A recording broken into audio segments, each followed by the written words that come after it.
Because netting is made up of knots, and knots are tightened by simultaneously pulling in two opposite directions.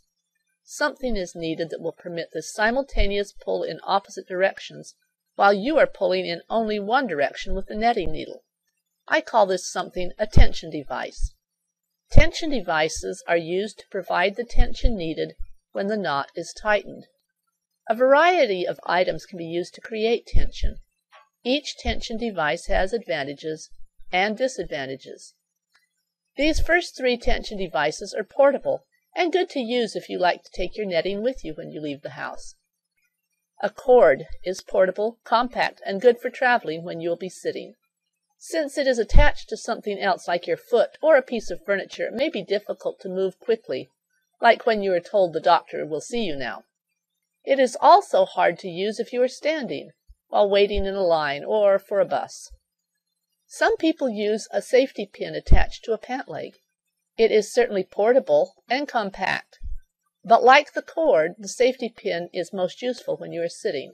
It is best used when making small, lightweight items, or when starting something that will grow and get bigger. Because it is attached to you, you are able to move quickly if needed, like when the bus arrives at your destination.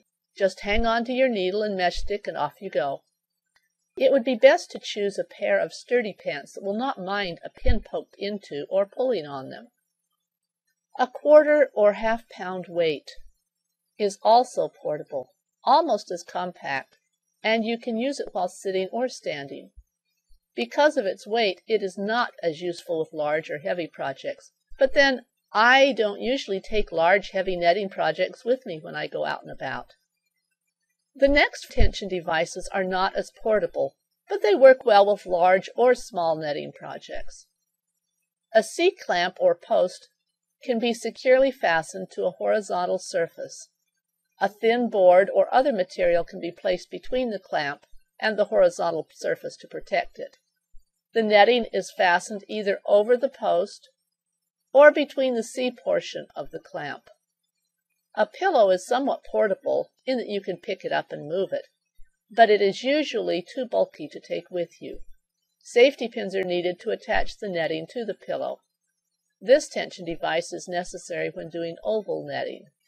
Finally, we have tension devices that are not portable. They are either attached to something that can't be moved, or they are too big or bulky to move. A cup hook can be attached to a wall, cupboard, or board. The netting can be attached to the hook. While a doorknob is certainly not portable, it is present at many different locations. It is possible to tie the netting to the doorknob. Just choose a door that's not being opened and closed too often. Soft, overstuffed furniture provides another tension device that, while not portable, may be present at locations outside of your home. Just use a couple of safety pins to attach the netting to the arm or cushion of the furniture, and you're ready to net.